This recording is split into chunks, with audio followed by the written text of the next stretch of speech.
بسم اللہ الرحمن الرحیم۔ آپ حضرات کے سامنے ماہ رمضان میں قرآن کریم پڑھے ہوئے کے تعلق سے کچھ باتیں عرض کر رہا ہوں۔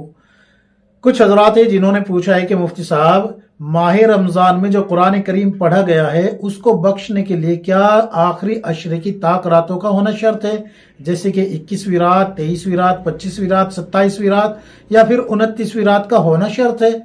کیا کہتی ہے شریعت اس بارے میں، اور کن لوگوں کو بخشنا چاہیے، اور اس کو بخشنے کا یعنی کہ قرآن کریم کو بخشنے کا صحیح طریقہ کیا ہے؟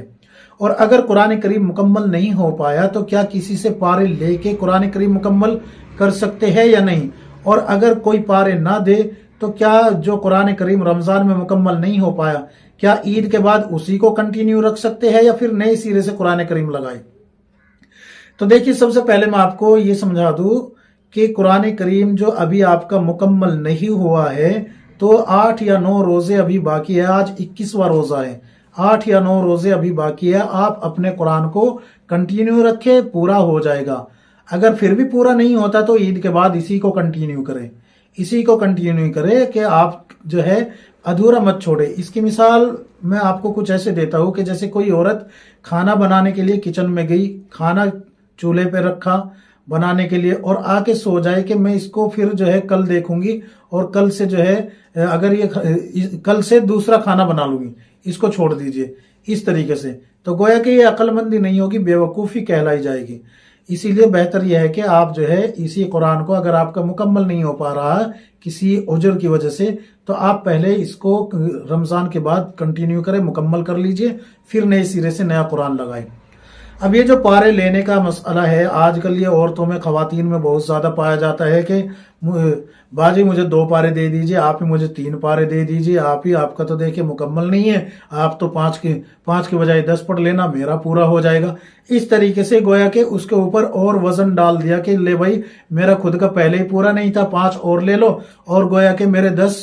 اب میرے اوپر 10 پارے پڑھنے کا وزن آ گیا۔ حالانکہ ثواب تو اس کو ملے گا، 5 پارے پڑھے ہوئے کا ثواب اس کو پورا ملے گا، اور آپ کو جو دیا ہے آپ کو بھی ثواب ملے گا، آپ کے ثواب میں کوئی کمی نہیں آئے گی۔ اس کی مثال ایسے سمجھے جیسے کہ موبائل کے اندر ڈیٹا ہوتا ہے، وہ آپ کے پاس محفوظ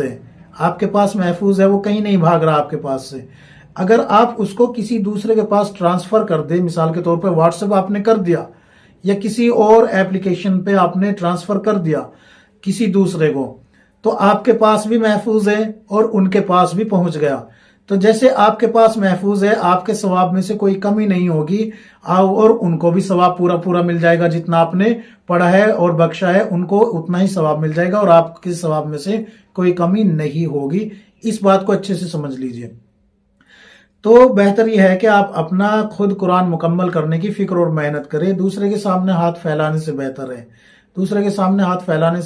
دوسرے کو تو بس دعاؤں کے لیے کہے کہ اللہ نے آپ کو قرآن مکمل کرنے کی توفیق عطا فرما دی، اللہ نے آپ کو شاید قبول فرما لیا ہو، ہمارے حق میں بھی دعا کرے کہ اللہ ہمیں بھی نیک اعمال کی توفیق دے دے اور ہمارا قرآن بھی اللہ مکمل کرا دے، اس طریقے سے دعا کے لیے کہے۔ اب یہ جو ہے کہ بھئی طاق راتوں میں بخشنا ہے تو اس کی کیا حقیقت ہے؟ دیکھیں، قرآن کریم جب آپ نے پڑھا تو آپ کے پاس وہ محفوظ ہو گیا، آپ کے نام اعمال میں لکھا جا چکا ہے۔ اب آپ اس کو اگر بخشنا چاہتے ہیں تو بخش سکتے ہیں، نہیں بخشنا چاہتے تو نہ بخشے، کوئی آپ کے اوپر زبردستی نہیں ہے۔ یہ بھی نہیں ہے کہ اگر نہیں بخشیں گے تو آپ کو ثواب نہیں ملے گا، بالکل آپ کے نام اعمال میں ثواب محفوظ کر لیا گیا ہے۔ آپ جو ہے اس کو اگر بخشنا چاہتے ہیں تو طاق راتیں ہونا شرط نہیں ہے، نہ ہی کوئی وقت شرط ہے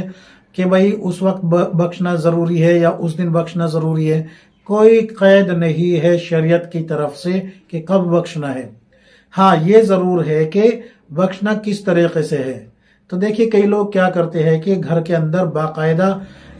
لوگوں کو جمع کرتے ہیں، کھانے بناتے ہیں، پھر اس کے بعد جو ہے کھانے سجائے جاتے ہیں، دسترخوان لگایا جاتا ہے، رشتہ داروں کو جمع کیا جاتا ہے، اہل محلہ کو جمع کیا جاتا ہے، پھر مولانا صاحب آتے ہیں، مولانا صاحب آ کے جو ہے دعا کرتے ہیں، پھر قرآن کریم بخشتے ہیں، پھر آپ اس کو 1000-2000 روپیہ ہدیہ دیتے ہیں۔ تو گویا کہ آپ نے قرآن کریم کے ثواب کو ایک رسم بنا دیا، ایک بدعات بنا دیا